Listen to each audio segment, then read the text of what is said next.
이 세상에 많은 목사들이 있는데 아마도 모든 목사들의 제1 소망이 있다면 설교를 잘하는 목사로 인정받고 싶을 것입니다. 저 역시 마찬가지고 제 주변에 제가 알고 있는 모든 목사님들도 설교 잘하는 분, 그런 분으로 인정받고 싶어 합니다. 신학교 가면은 많은 공부하는 것들이 있는데 그중에 설교학이라는 것이 있고 이것은 필수입니다. 꼭 배워야 되는 과목이고요. 또 석사 과정이 있고 박사 과정이 있고 또 신학교 설교학 교수님들이 있어서 설교를 이렇게 하십시오. 그런 교육을 열심히 배우고 있습니다. 여러분, 설교를 잘한다는 게 뭘까요? 아마 100이면 100사람마다 설교 잘한다는 것에 대한 자기 생각, 기준이 다 다르지 않을까 싶습니다.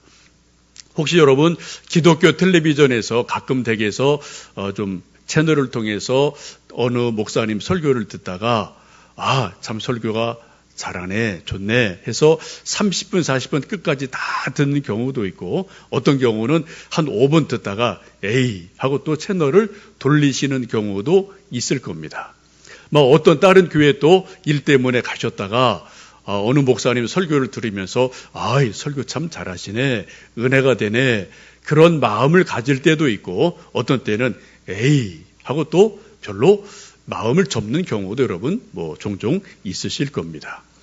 여러분, 2000년 기독교 역사에 있어서 가장 위대한 설교, 가장 강력한 설교, 가장 설교를 잘한 것, 이것을 꼽으라면 지금 저희들이 함께 읽으셨던 사도행전 2장에 나타난 사도 베드로의 설교입니다. 이 베드로의 설교가 가장 위대한 설교인 이유를 제가 세 가지를 성경 속에서 말씀을 드립니다. 첫 번째는 이 베드로의 설교를 듣고 37절 말씀 보시면은 수많은 사람이 마음의 찔림을 받아서 우리가 어떻게 할꼬라고 말씀을 합니다. 설교에 대해서 반응이 있다는 거예요. 은혜가 되든 감동이 되든 회개의 영이 임하든 뭔가 설교 말씀을 들으면서 마음에 움직임이 있어요. 반응이 있는 것이 좋은 설교입니다.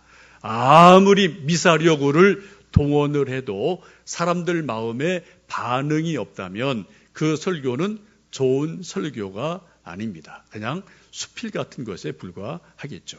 그러나 좀 투박하고 조금 설교가 짧을지라도 듣는 사람들의 마음에 뭔가 울림이 있고 반응이 있고 감동이 있을 때 이것은 좋은 설교임에 틀림이 없습니다. 지금 수많은 사람이 베드로 설교를 듣고 우리가 어찌할꼬 마음에 찔림이 있었어요. 마음에 감동이 있었습니다. 그래서 회개하는 역사가 일어나게 됩니다. 저도 이런 설교를 하고 싶은 마음이 간절한데 모르겠어요. 기도하기는 하나님 1년에 서너 번이라도 가물에 콩 나듯이 가끔이라도 이런 설교할 수 있도록 좀 은혜 좀 주십시오. 기도하고 설교를 준비합니다. 여러분 저를 위해서 늘 기도해 주시기를 바랍니다. 이 설교를 듣고 두 번째는 그날 3,000명이 회개를 합니다. 그리고 세례를 받습니다. 엄청난 일이 일어나게 되죠. 더 놀라운 것은 2장 42절 말씀 보시면은 그들이 사도들의 가르침을 받아 서로 교제하고 떡을 떼고 또 오로지 기도하기에 힘썼다라고 말씀합니다. 설교에서 감동받은 것으로 끝나지 않고 그 다음에 계속해서 설교 말씀이 교인들에게 적용이 되기를 시작합니다. 설교 들을 때 좋아, 은혜가 되네, 이것도 좋은 거예요. 근데 더 좋은 설교는 뭡니까? 그 설교 말씀이 개인에게 적용이 되는 겁니다. 실제 생활에서 이렇게 해야 되겠구나라고 뭔가 생활로 연결이 되고 결단이 되는 일이 있을 때 그 설교가 훨씬 더 좋은 설교입니다. 베드로 설교를 듣고 3,000명이 회개하고 세례받고 나서 어떻게 했다고요? 서로 모였습니다. 성경 공부를 했습니다. 서로 기도하기를 열심을 했습니다. 서로 떡을 떼며 교제를 했습니다. 이것을 우리식으로 말하면은 구역 모임을 했다, 순모임했다, 이런 것으로 이해하셔도 됩니다. 설교가 적용이 되고 설교가 실제 생활에서 열매로 이어지는 놀라운 일이 베드로 설교 중에서 일어납니다. 세 번째는 베드로 설교가 주제가 분명합니다. 많은 설교하시는데 그 주제가 결국 무엇입니까? 예수님이 그리스도다. 예수님이 하나님의 아들이시다. 예수님이 우리의 죄를 위해서 십자가 달려 돌아가시고 하나님이 그분을 다시 부활시키심으로 인간 예수가 아닌 하나님의 아들 그리스도가 되게 하셨다라는 예수님에 대한 논증을 구약 시편과 요엘 선지자 말씀을 쭉 풀어 설명하면서 분명하게 결론을 내리고 예수님에게로 초점이 딱 맞아떨어지는 그러한 설교를 하고 있습니다.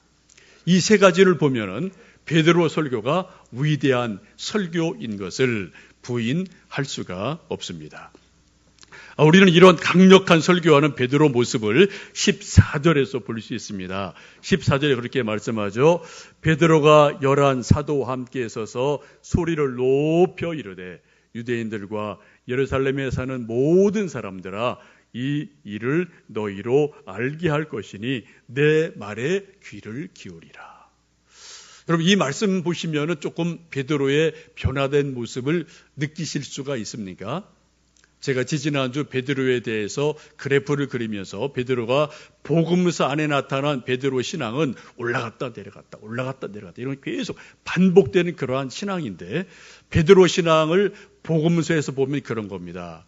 적어도 10일 전 이 말씀 10일 전 아니면 한 달 전쯤에 베드로 모습을 보면은 나는 절대로 예수님 부인 안 합니다. 호언 장담하다 3번 부인하는 큰 실수를 합니다. 엄청 트라우마가 있었죠. 예수님 뵙기가 너무 부끄러워서 부활하신 예수님 만나고도 어떻게 해요? 나는 고기를 잡으러 갈래 하고 갈리로 낙향을 해서 할 일이 없으니까 나 슬슬 고기 잡는다고 금을 던지는 그러한 모습이 베드로 모습입니다. 또 예수님을 죽인 유대인들의 칼이 언제 자기들에게 다가올지 모르니까 집에 들어가서 문을 다 걸어 잠그고 숨어있던 것이 베드로와 제자들의 모습입니다. 예수님 찾아가셔서 내가 나를 사랑하느냐 3번 질문하셨을 때 정말 부끄러워서 그렇습니다라고 이렇게 용기 있게 말하지 못하고 주님이 아시지 않습니까? 자꾸 좀 묻지 마세요. 저 괴로워요. 자꾸 묻지 마세요. 이런 것이 베드로의 모습이었습니다. 이게 짧게는 10일 전, 길게는 한 달 조금 전의 일이에요. 그래서 지금 말씀을 보시면 이렇게 부끄러워하고 사람 만나기 싫어하고 위축되어 있던 베드로가 많은 사람 앞에 서서 큰 소리로 내 말을 들으시오라고 지금 담대하게 설교하고 있음을 사도행전은 말씀하고 있습니다.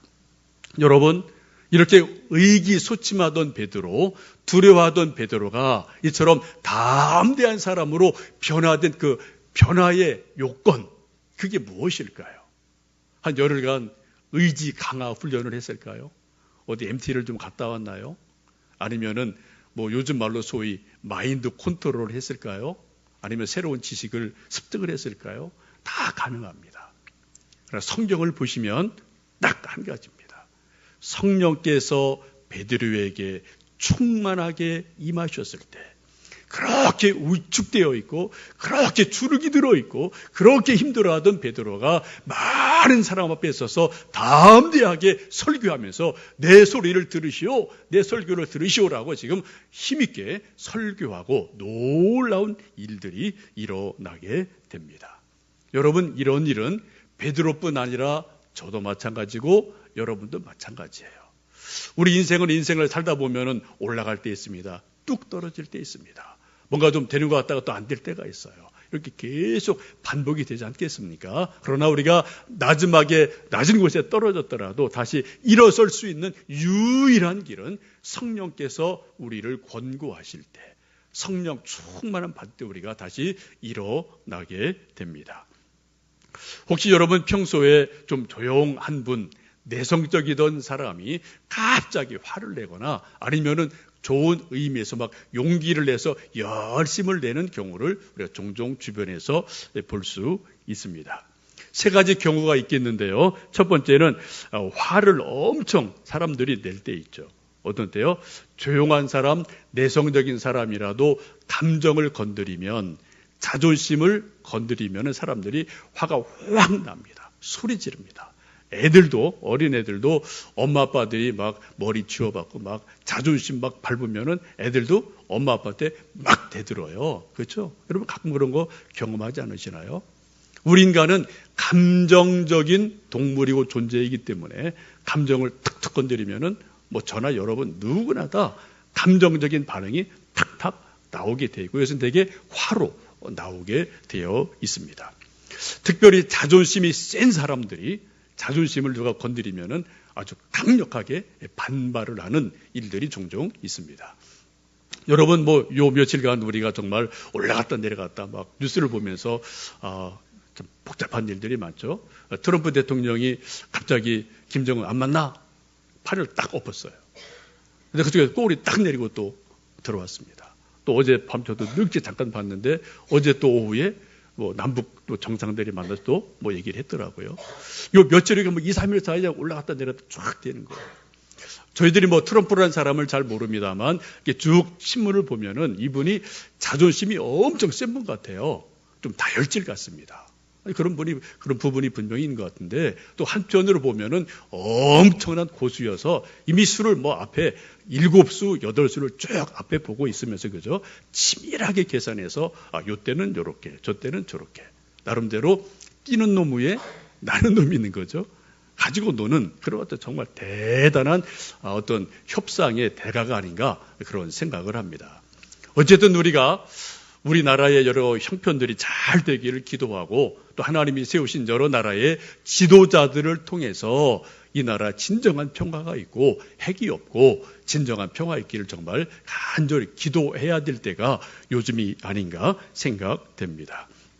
여러분 이번 사경회 때 첫날 목요일 날 우리 강사님이 전해 주실 주제가 자존감 회복입니다. 그렇게 제가 말씀을 전해 듣고 다 이렇게 준비를 하고 있습니다.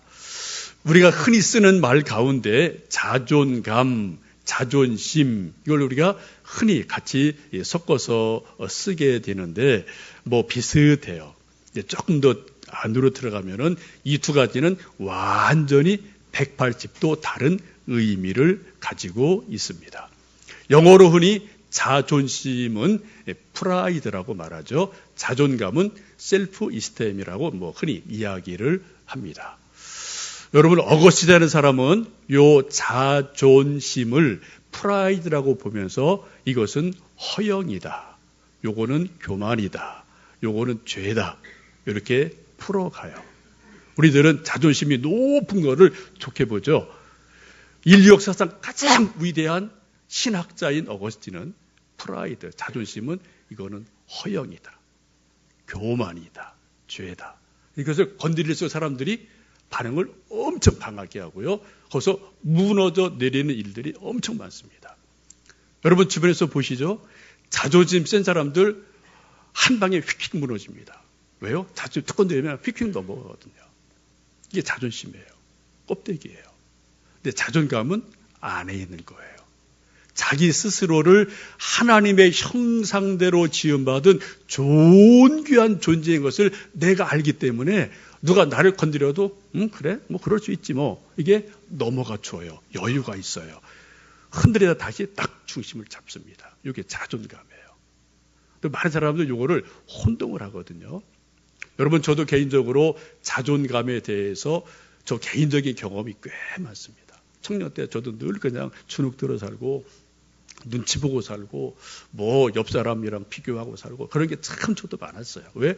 제가 뭐 그냥 뭐 촌에서 자라고 별 잘난 게 없으니까. 근데 예수님 만나고 제가 구원의 확신을 갖고 성경 말씀을 배우면서 또 신학을 공부하면서 제가 점점점 저에 대해서 성경적인 이해가 생기면서 자존감이 제 속에서 많이 세워졌습니다. 왜요? 나는 하나님의 형상대로 지음받은 유일한 존재예요. 이 인류 역사상 이경룡이라는 사람은 전에도 없고 후에도 없습니다. 오로지 한 사람이에요. 하나님께서 나를 특별한 존재로 만들어 놓으신 하나님의 작품입니다. 하나님의 형상이 제 안에 있거든요. 물론 장점이 있고 단점이 있지만 다른 사람에게 없는 놀라운 하나님의 은혜가 내 속에 있기 때문에 나만의 독특성, 이것을 제가 하나님 말씀 속에서 점점점 알아가면서 자존심보다는 자존감이 제 안에서 점점점 이렇게 알맹이가 익어가는 그러한 모습을 조금씩 배워가고 있습니다. 여러분에게 책 한 권을 좀 권해드리고 싶은 책이 있는데, 신앙서적은 아닙니다만, 인간 이해에 대한 아주 좋은 책이어서 언제 기회 되면 우리 젊은 학부모, 엄마, 아빠들, 우리 교회학교 선생님들과 함께 스터디를 좀 꼭 하고 싶은 책이에요. 평균의 종말이라는 책입니다. 아주 좋은 책이에요.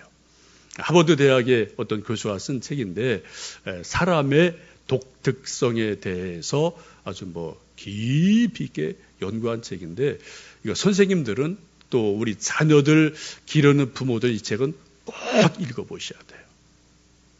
그 내용은 신학적인 글은 하나도 없는데 의미는 다 신학적인 내용이에요. 제가 볼 때는 정말로 중요한 책입니다. 어쨌든 우리가 하나님의 형상대로 지음받은 존재라는 것을 우리가 분명히 알면 알수록 자존심이 높아지는 것이 아니라 자존감이 높아져요. 그래서 중심이 딱 잡힌 그러한 삶을 우리가 살아갈 수 있습니다. 여러분, 이번 목요일 날 우리 강산 목사님 이 주제에 대해서 말씀하시는데 3일 가운데 제일 중요한 주제, 제가 볼 때는 우리 인간이 자존감이 회복이 되고 자존감의 문제가 정리가 되면은 인생에서 부딪히는 수많은 문제들, 여러분 제가 볼 때는 95% 이상 이거 다 해결됩니다. 수용할 능력이 생겨요. 그 내적인 힘이 생기거든요. 여러분 목요일 날 꼭 오셔서 이 말씀 들으시고, 저보다 그쪽에 훨씬 더 전문가이시니까 좀 말씀을 들으시고 은혜를 받으시기를 강조드리고 권합니다. 사람들이 감정을 건드리고 자존심 건드리면 화가 나요. 반응을 합니다. 두 번째는 우리가 술 취했을 때 사람들이 없던 용기 혹은 객기라고 그러죠. 객기가 생길 때가 있어요. 혹시 여러분 그런 경험이나 주변에 그런 일 보신 적 있나요? 내성적이고 숫기 없던 어떤 청년이 어떤 아가씨를 막 좋아하는데 사랑 고백을 못해요. 그러니까 어때요? 술이 잔뜩 취해서 술 기운에 나 너 사랑해, 결혼하자 이렇게 해서 또 결혼한 경우가 가끔 있기도 하죠. 이러고 하여튼 필요하기도 할 것 같습니다.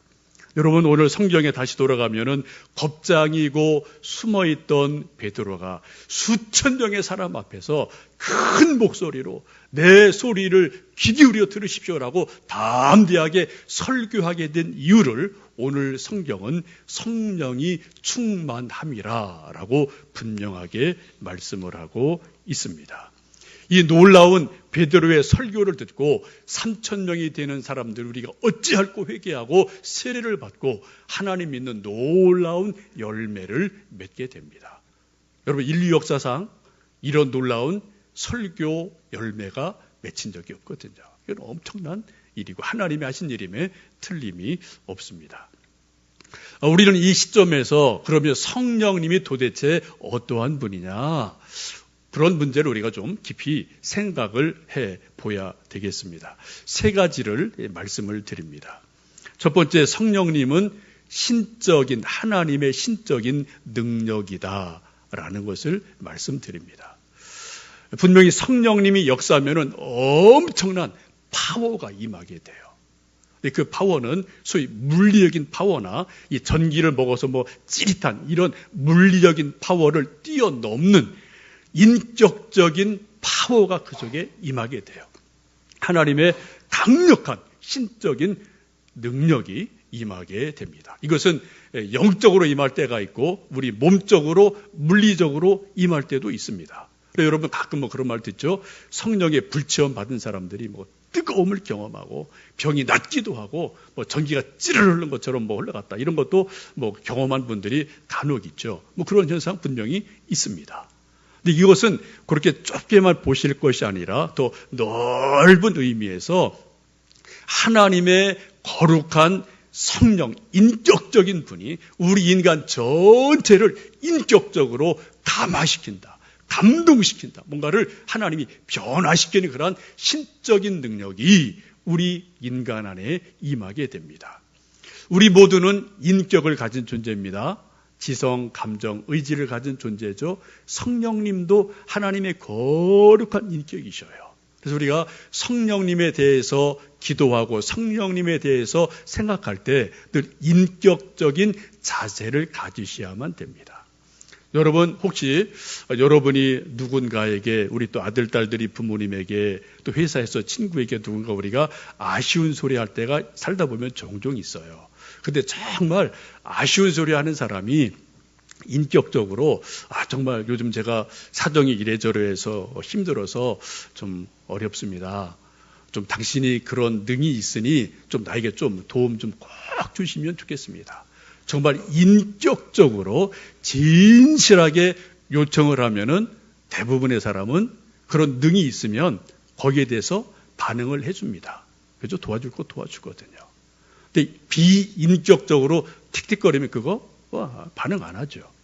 그래서 성령님은 하나님의 거룩한 인격이십니다. 우리가 성령님에 대해서 기도하고 그분을 대할 때마다 성령님, 저를 좀 도와주십시오. 제게 은혜를 좀 주십시오. 저를 불쌍히 여겨 주십시오. 긍휼히 여겨 주십시오. 정말 인격적으로 성령님에 대해서 갈망을 가지고 기도하면 어느 때인가 분명히 성령께서 우리 마음속에, 우리 인격 속에 임하시는 것을 알 수가 있습니다. 두 번째는 성령의 개개인성이라는 것이 있습니다. 사도행전 2장 3절을 보시면 그렇게 말씀하죠. 마치 불의 혀같이 갈라지는 것들이 그들에게 보여 각 사람 위에 하나씩 임하여 있더라라고 말씀합니다. 마가 다락방에 있던 120명의 성도가 모두 다 성령 충만했어요. 말씀을 보시면. 그런데 3절의 말씀을 보시면 불같은 성령님이 임하실 때 각 사람의 머리 위에 불꽃 같은 것들이 각 사람의 머리 위에 각자 임했다라고 성경은 말씀을 합니다. 이것은 성령님이 인격적인 분이기 때문에 인격적으로 한 사람에게 역사하신다는 거예요. 좀 표현이 맞을지 모르겠는데 성령님은 도매금으로 주시는 게 아니고요. 어떻게 해요? 소매입니다. 각자 1대1로 하나님은, 성령님은 역사를 하십니다. 여러분, 내가 성령 충만하다고 옆에 있는 사람이 성령 충만한 거 아닙니다. 아버지가 성령 충만하다고 자동으로 아들이 성령 충만한 거 아닙니다. 아내가 성령 충만하다고 자동적으로 남편이 성령 충만한 거 아닙니다. 별개의 문제예요. 내가 배부르다고 내 아들이 배부른 건 절대 아니에요. 자기가 또 밥 먹어야 되는 거예요. 마찬가지로 성령 충만함의 문제는 개인성이다 라고 성경은 분명하게 말씀을 합니다. 우리 어떤 사람들은 성령님이 우리 눈에 안 보이고 손에 안 잡히고 또 냄새도 없으니까 성령님 계셔? 허구 아니야? 라고 생각할지 모르지만 성령 충만을 개인적으로 임재를 경험한 사람, 아는 사람은 성령님이 내 안에 역사하시는구나. 성령님이 내 안에 계시는구나. 이거를 개인은 알아요. 다른 사람은 대충 압니다. 본인은 정확하게 알아요. 왜요? 성령님은 개인적으로 역사하고 임하시기 때문에 그렇습니다. 여러분, 요한복음 보시면 예수님 마지막 잡히시던 날 밤에 아주 중요한 성령에 대한 말씀을 몇 가지 하십니다. 내가 가는 것이 너에게 유익이다 라고 말씀하시면서 성령이 오시면 내가 말한 것을 어떻게 해요? 기억나게 하실 거다. 성령님이 오시면 기억나게 하셔요. 지금 베드로 설교를 쭉 보시면은 구약의 요엘서를 인용하고 설명하고 시편을 인용하고 설교가 쭉 해서 예수님이 하나님의 아들이신 것을 분명하게 논증을 해서 다른 사람의 반발을 못해요. 여러분 한번 상상을 해보십시오. 지금 베드로가 설교할 때 원고를 가지고 했을까요? 원고 없이 했을까요? 제 생각에는 원고 없이 했을 겁니다. 우리 모든 목사는 원고, 기본적으로 원고가 있거든요. 그래야지 실수 안 하니까. 근데 지금 베드로는 수천 명 사람 앞에서 담대하게 설교하는데 원고 없이 하나님의 말씀을 폭포수가 지금 전하고 있거든요. 뭐예요?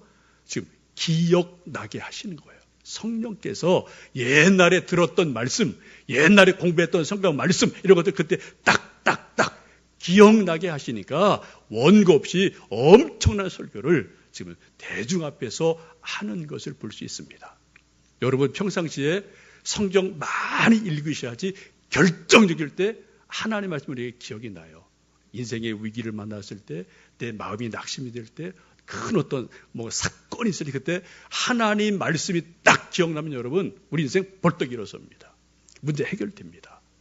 그러려면 우리가 평상시에 성경을 많이 보셔야 돼요. 많이 외우셔야 돼요.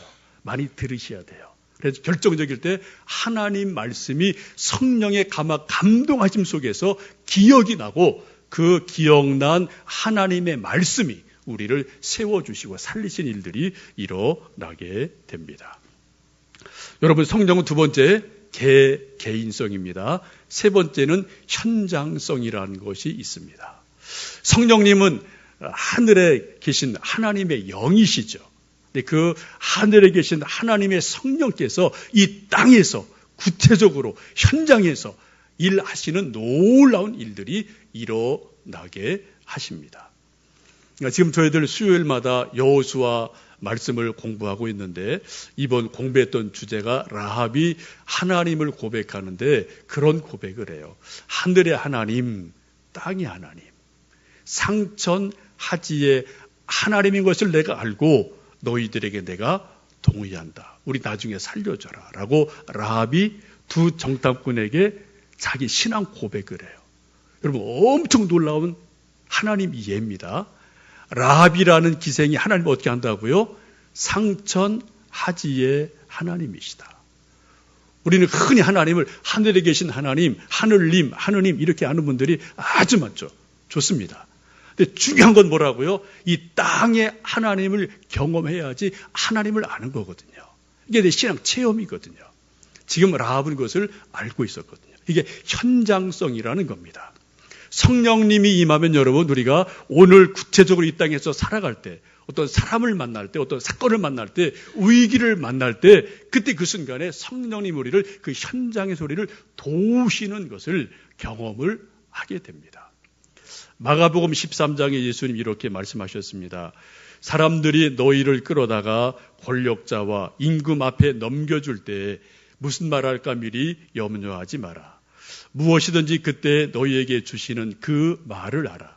말하는 이는 너희가 아니요 성령이시니라. 이런 일이 실제로 일어나죠. 베드로, 요한 많은 사도들이 공회에 끌려갑니다. 요즘 말로 말하면 경찰에 끌려가고 취조를 당하고 검찰에 끌려가서 막 신문을 당하는 그런 위기가 있게 돼요. 이때 베드로가 그 상황에서 성령의 감동을 따라서 하나님의 말씀을 정확하게 말씀을 해요. 그랬더니 공회 회원들이 뭐라 그래요? 저 무식한 놈인 줄 알았더니 어떻게 이렇게 말을 잘하느냐? 오히려 공회 회원들이 할 말을 잃어버려요. 말을 못해요. 답변을 못합니다. 이게 여러분 무슨 일이라고요?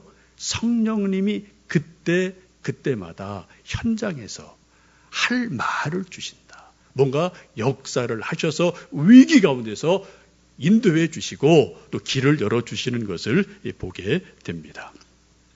여러분 혹시 가끔 그런 경험을 해보신 적이 있나요?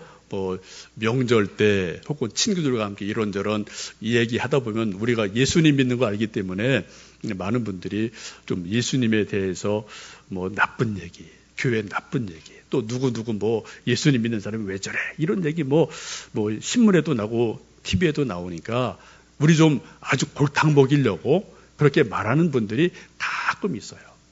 정말 그런 말 들으면 우리가 유구무원입니다. 할 말이 없어요. 신문에 다 나온 거니까, 다 아는 거니까. 그런 일들이 있어요. 근데 그럴 때도 여러분, 우리가 정말 성령이 충만하면은 뭔가 그들에게 정확한 답을 줄 수 있는 지혜를 그 현장에서 주실 수 있습니다. 지금 저희들 세 가족의 삶, 또 수요일 날 몇 분 권사님들 성경 공부하고 있는데, 그분들이 너무 좋아하세요. 이거는 꼭 해야 될 거다라고 너무너무 좋아하시는데 그 교재 가운데 그 책을 쓴 그 황 목사님의 실제 간증이 이제 몇 개인데 그 중에 하나 이런 것이 있습니다. 이번에 하루는 택시를 타고 이제 집에 가다가 택시 기사에게 전도를 했어요. 기사님, 예수님 믿으세요. 교회 좀 오세요. 당연히 목사가 전도할 수 있는 거죠. 그랬더니 기사가 하는 얘기가 나 교회 안 갑니다. 예수 안 믿어요. 예수님이 다 나쁜 놈이에요.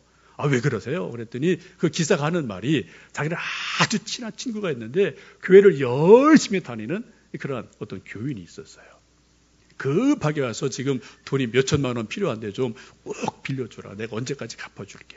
해서 친구니까 빌려줬어요. 근데 약속 기간이 지나도 소식이 없어요.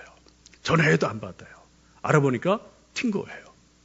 이건 이 기사분이 자기 이건 경험인 거죠. 그 한 사람 보고 이거 예수 믿는 사람 이거 다 이거 뭐 엉터리네 가짜네. 그런 것이 이 사람은 올 수밖에 없는 상황이 돼서 나 그런 예수 안 믿어요. 교회 안 가요라고 지금 강하게 반발하니까 이 목사님이 순간적으로 할 말이 없는 거예요. 잠시 침묵하고 기도하다가 그렇게 그분에게 답변을 했답니다. 이 책에 나오는 내용이에요. 기사님, 가끔 생선을 사러 슈퍼 같은 데 가실 때가 있죠. 있죠. 그럼 기사님은 생선을 살 때 물 좋은 놈을 사십니까? 물 안 좋은 걸 사십니까? 당연히 물 좋은 거 사죠. 맞습니다. 우리 교회도 보면은 가끔 교인 중에 물 안 좋은 교인도 있습니다. 근데 교회 오시면은 대부분은 물 좋은 교인이 대부분입니다.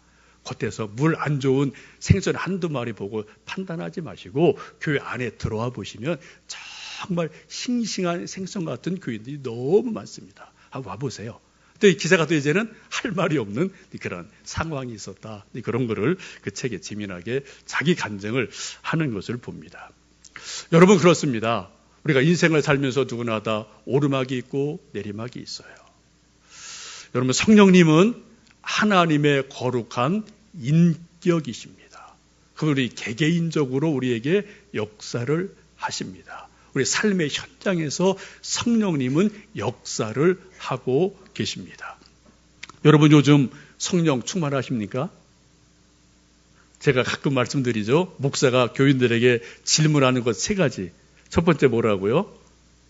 구원의 확신이 있으십니까? 두 번째 기도 응답을 받으셨습니까? 세 번째 뭐요? 성령 충만하십니까? 이 세 질문을 제가 끊임없이 제가 저에게 자신에게 또 제가 목사로서 여러분에게 끊임없이 제가 질문하는 3가지 중요한 질문이에요. 여러분 요 근래 여러분 좀 성령 충만하십니까? 어떠세요? 제 옥상에 좀 제가 조금 이렇게 좀 잔디 걷어내고 고추 좀 심고 깻잎도 좀 심고 하는 일이 있었습니다. 감사한 거는 며칠 전에 제가 좀 잠깐 올라갔더니 천사 2분이 오셔서 제가 할 일을 막 대신해서 하고 계시더라고요. 꽃게기질 하면서 잔디를 막 정리해서 지금 다 치워놓고 가셨어요. 저는 그분을 천사로 저는 분명히 믿습니다. 제가 하면 일주일에도 못할 거를 하루 만에 확 해치우고 다 정리하고 가셨거든요. 너무 감사한데 여러분 거기 이제 깻잎도 심고 고추도 있고 조금 심어놨어요. 여러분 낮에 해가 쨍쨍하면은 다 쭉 늘어져 있습니다. 이렇게 누워 있어요. 또 비가 오든지 물을 주면은 또 아침에 이렇게 또 서 있거든요. 생기가 들어가 있거든요. 우리 인생도 여러분 그렇지 않을까요? 어느 날은 쭉 올라갔다 또 툭 떨어졌다. 뭐 이런 게 다 누구나 다 있는데 우리 인생이 정말 생기 있는 고추, 생기 있는 풀과 같이 되는 유일한 길은 성령님으로 충만한 것. 이거밖에는 없습니다. 우리가 이 시간 다시 한번 성령님 나를 좀 도와주십시오. 내 안에 성령으로 충만케 해주십시오. 우리 사모하면서 우리 개인적으로 현장에서 하나님의 성령의 충만함을 누리는 은혜가 우리 모두에게 있기를 주님의 이름으로 축복합니다.